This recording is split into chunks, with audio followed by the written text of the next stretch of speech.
Hello guys, পারুর Sumanta daily blog. শরীর ভালো আছে, আমার খুব ভালো আছে।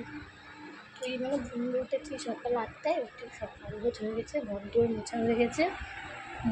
আমি এখন বাপের বাড়ি নিয়েছি, বাপের বাড়িতে কেউ নেই, তা মা বললো দিদা বাড়িতে নেই, তোরা চলে যাবে, তাই এসে গেছে বাপের বাড়িতে। এই দিয়ে হচ্ছে তোমার ওই যে মেয়ে ঘুমাচ্ছে, ওই যে মেয়ে ঘুমাচ্ছে, মেয়েকে ঘুম করাই রেখে এখন সব কাগজ করবো। দেখি মা বাজার থেকে কী কিনছে, চলো দেখি, তারপর রান্না বসাবো। বাসন ঘর দুয়ার তো মোছা হয়ে গেছে। আজকে বাবা পুজো দিতে হবে, আজকে বাবা পুজো দেয়নি।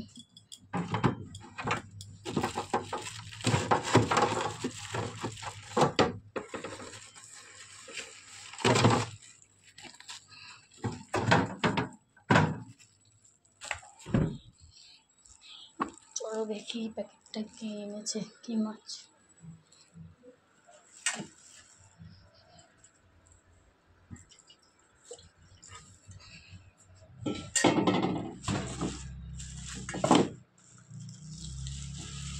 বাবাকে বললাম ব্যাগ এই যে ঢুকাও না। ও মা বাজার থেকে, এই দেখো বাজার থেকে তোমার হচ্ছে রুই মাছ এনেছে। এখন এইটাই ধুয়ে রান্নাবান্না করবো। চলো তারপরে রান্নাবান্না করে কিছু করে উঠে।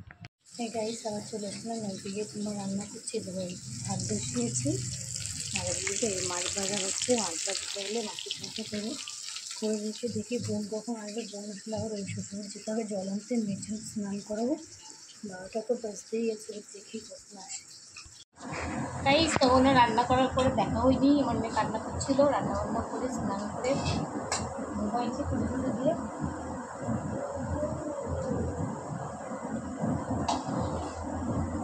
তো এখন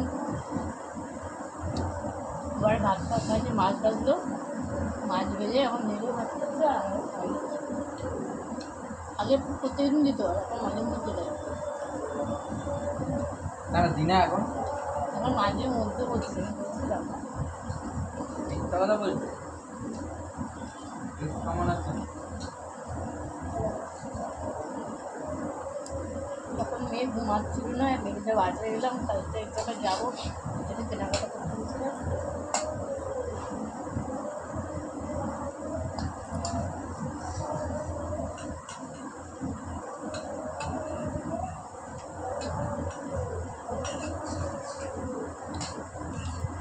তাই আর যেটা বলতে পারিনি, আবার কিছুক্ষণ পরে কথা হচ্ছে। দেখো তোমাকে দেখতেই পেলে, তোমাকে দাদাভাই খাইয়ে দিল, খাওয়া দাওয়া কমপ্লিট হয়ে গেছে। বাবাকে খেতে দেবো, বাবা স্নান করতে গেছে, স্নান করে আসলে খেতে দেবো। দেখো মেয়ে কীভাবে ঘুমাচ্ছে, বিছনাটা এখন করবো, করে আর বাবার কাছে মেয়েকে দেবো, দিয়ে বিছনাটা করবো, করে শুরু।